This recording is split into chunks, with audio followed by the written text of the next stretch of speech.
নাগপুরে সিরিজের প্রথম ওয়ানডেতে জয় পাওয়ার পর ম্যাচ পরবর্তী সাংবাদিক সম্মেলন কিংবা প্রেস কনফারেন্সে ভারতীয় দলের পক্ষ থেকে এসেছিলেন ভারতের এই বর্তমান ওডিআই টিমের ভাইস ক্যাপ্টেন শুভমান গিল, যিনি কিনা কিছুক্ষণ আগেই 87 রানের একটা ঝকঝকে ইনিংস খেলে দলকে প্রায় ম্যাচ জিতিয়ে মাঠ ছেড়েছিলেন এবং সাথে ওই ম্যাচের প্লেয়ার অফ দ্য ম্যাচের অ্যাওয়ার্ডটাও তিনি জিতে নিয়েছিলেন।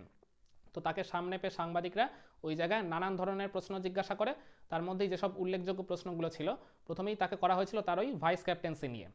এই ইংল্যান্ডের বিপক্ষে 3 ম্যাচের ওডিআই সিরিজ দিয়েই তো ভারতের এই ওয়ানডে টিমের ভাইস ক্যাপ্টেন্সির দায়িত্বটা তাকে দেওয়া হয়েছে। তো এই ভাইস ক্যাপ্টেন্সির দায়িত্বটা তাকে ওই জায়গায় বাড়তি কোনো চাপ অনুভব করাচ্ছে কিনা বা ওই জায়গায় extra bit of pressure on the field তাকে মানে ফিল করাচ্ছে কিনা, এইটা নিয়ে সাংবাদিকরা যখন তাকে প্রশ্ন করে তখন তিনি তার জবাবে খুবই স্মার্ট একটা আনসার দেন। তিনি বলেন, না, এই বাড়তি দায়িত্বটা মানে এই ভাইস ক্যাপ্টেন্সির দায়িত্বটা তাকে একেবারেই কোনো বাড়তি চাপ অনুভব করাচ্ছে না, বরং অন দ্য ফিল্ড তিনি যখন খেলতে নামছেন মানে আগে তিনি যেরকম আর কি ছিলেন, মানে ভাইস ক্যাপ্টেন্সির দায়িত্ব পাওয়ার আগে একজন সাধারণ প্লেয়ার হিসেবেই তিনি ওই জায়গায় নিজেকে মনে করছেন। মানে তার মানে অন দ্য ফিল্ড তার মানে রোলটা যাই থাকুক না কেন, ফিল্ডারের ভূমিকা অবতীর্ণ হন কিংবা ব্যাটারের ভূমিকা অবতীর্ণ হন না কেন, তিনি আগে যে মাইন্ডসেট নিয়ে খেলতেন, যে অ্যাপ্রোচ নিয়ে খেলতেন, যে টার্গেট নিয়ে খেলতেন, মানে তিনি ওই দিনের ম্যাচেও ওই একই রকম মানসিকতা নিয়ে খেলতে নেমেছিলেন। আর তিনি এটাও বলেছেন যে এই ভাইস ক্যাপ্টেন্সির দায়িত্বটা কিংবা এই ভারতের টিম ম্যানেজমেন্টের লিডারশিপ গ্রুপে থাকতে পেরে তিনি ওই জায়গায় যথেষ্ট গর্ববোধ করছেন। আর এর জন্য তিনি আলাদা করে ধন্যবাদ জ্ঞাপন করেছেন এই ওডিআই টিমের ক্যাপ্টেন রোহিত শর্মাকে। তিনি বলেছেন, রোহিত ভাই আমার উপর অনেক আস্থা রেখেছে, অনেক ভরসা করেছে, তার জন্যই মূলত এই দায়িত্বটা আমাকে আর কি আলাদা করে দেওয়া হয়েছে। আর এছাড়া মানে রোহিত শর্মার যখন যা ইনপুটের প্রয়োজন তিনি তার একেবারে সাধ্যমতো বেস্ট পসিবল আউটপুটটা দিয়ে ওই জায়গায় তাকে সাহায্য করবেন বলে এরকমটাও বলেছেন। ইভেন নাকি আগের ম্যাচেও রোহিত শর্মা নাকি অন দ্য ফিল্ড তার থেকে নাকি ইনপুট চেয়েছিলেন, আর মানে শুভমান গিল বলেছেন, আমি আমার দিক থেকে যেটুকু পসিবল সেটা দিয়ে রোহিত ভাইকে সাহায্য করার চেষ্টা করেছি। আর এছাড়াও তিনি বলেছেন মানে তিনি স্বাভাবিক ক্রিকেটটাই খেলার চেষ্টা করেছেন, মানে তাদের মূল লক্ষ্যই ছিল পজিটিভ ক্রিকেট খেলা। তিনি যখন নাকি ব্যাটিং করতে গেছিলেন ওই প্রথম উইকেট পড়ে যাওয়ার পর, তখন উইকেটটা নাকি টু মাচ পেস্ট ছিল, মানে উইকেটের দু প্রান্ত থেকেই পেস বোলাররা যেমন সাহায্য পাচ্ছিলেন, আবার অপর পাশ থেকে স্পিনাররাও খুব ভালোভাবেই আর কি ওই জায়গায় আর কি এক্সট্রা বিট অফ অ্যাডভান্টেজ পাচ্ছিলেন। তো মানে তার মূল লক্ষ্যটাই ছিল একদম মানে শেষ পর্যন্ত ক্রিজের টিকে থাকা।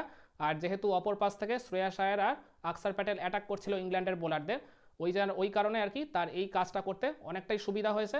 তো যাই হোক আর কি, মানে এই শুভমান গিল নিজের কাজটা ওই জায়গায় যথেষ্ট ভালোভাবে করেছেন। তিনি যতই মুখে বলুন না কেন যে ক্যাপ্টেন্সির দায়িত্বটা তাকে বাড়তি কোনো চাপ অনুভব করাচ্ছে না, তিনি কিন্তু সেই আর কি মুখের কথাটা একেবারে কাজের থ্রু দিয়ে কিন্তু প্রমাণ করে দিয়েছেন ওই প্রথম ওয়ানডে ম্যাচেই। তো ওই জায়গাতেই আর কি শুভমান গিলের এই দক্ষতা নিয়ে প্রশ্ন তোলার কোনো জায়গা নেই। তো শুভমান গিল আবারও প্রমাণ করে দিয়েছেন একজন ওপেনার হিসেবে হোক কিংবা নাম্বার 3 ব্যাটার হিসেবে হোক, তিনি সব জায়গাতেই নিজেকে একেবারে পারফেক্টলি মানিয়ে নিতে পারেন। আর এছাড়া তাকে যখন প্রশ্ন করা হয়েছিল ওই 3 নম্বরে ব্যাটিং করা নিয়ে, তখন শুভমান গিল খুবই একটা বুদ্ধিদীপ্ত জবাব দেন। তিনি বলেন যে এই প্রথম যে তিনি নাম্বার 3-তে ব্যাটিং করছেন এরকম তো নয়, এর আগেও তিনি ভারতের টেস্ট টিমে কিন্তু নাম্বার 3-তে ব্যাটিং করেছেন। প্রথমে তিনি শুরুটা করেছিলেন একজন ওপেনার হিসেবেই, পরে ওই কম্বিনেশনের কারণে তাকে নাম্বার 3-তে শিফট করানো হয়েছিল। কিন্তু ওই নাম্বার 3-তে খেলে তিনি কি তার ব্যাটিং ফর্ম পুরোপুরি হারিয়ে ফেলেছিলেন? একেবারেই না, বরং তিনি নাম্বার 3-তে খেলতে নেমে মানে অনেক ভালো ভালো ইনিংস টিমকে ডেলিভার করেছেন, সেঞ্চুরিও করেছেন, হাফ সেঞ্চুরিও করেছেন, দলের জয় অনেক গুরুত্বপূর্ণ ভূমিকা পালন করেছেন।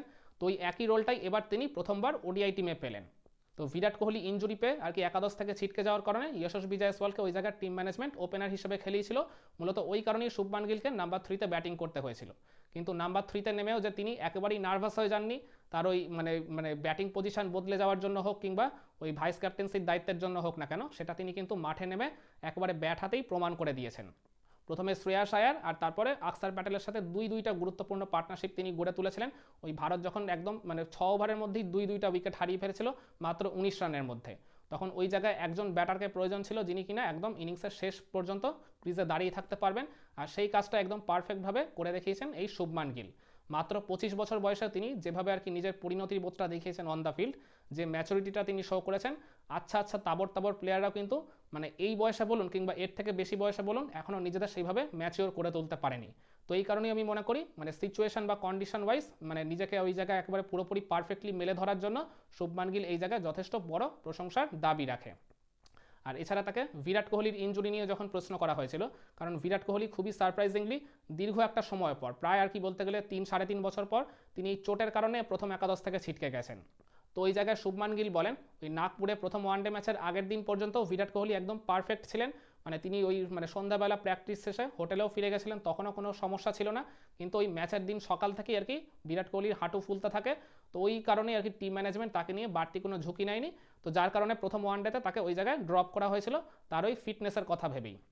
কিন্তু তিনি মনে করছেন যে ওই বিরাট কোহলি খুব দ্রুতই সুস্থ হয়ে যাবেন, আর এই সেকেন্ড ওয়ানডে ম্যাচে যেটা রবিবার হবে কটকে, সেখানেই তিনি খেলতে নামবেন। তো আপনারা কি মনে করেন ভারতের এই বর্তমান সিলেকশন প্যানেল কিংবা নির্বাচক কমিটি শুভমান গিলকে যে ওডিআই টিমের ভাইস ক্যাপ্টেন্সির দায়িত্বটা দিয়েছে, এই ডিসিশনটা কি একদম পুরোপুরি ঠিকঠাক ছিল? মানে শুভমান গিল একটা দীর্ঘ সময় ধরে ভারতীয় দলকে কি নেতৃত্ব দিতে পারবেন, বা তার সেই যোগ্যতা আছে? অন দ্য ফিল্ড তার ব্যাট হাতে পারফরমেন্স দিয়ে বলুন, কিংবা অফ দ্য ফিল্ড এই সাংবাদিক সম্মেলনে আর কি বিভিন্ন আর কি ইস্যুগুলো আর কি হ্যান্ডেল করার ব্যাপারে বলুন না কেন, এই সব দিকে আর কি তিনি কি যথেষ্ট যোগ্য একজন ব্যক্তি, বা তিনি কি আর কি দীর্ঘ সময় ধরে ভারতীয় দলকে এই আর কি মানে লিডারশিপ গ্রুপে থেকে ওই কাজটা কি একদম পারফেক্টলি এগিয়ে নিয়ে যেতে পারবেন? কমেন্ট করে আপনার মতামতটা জানাবেন নাকি?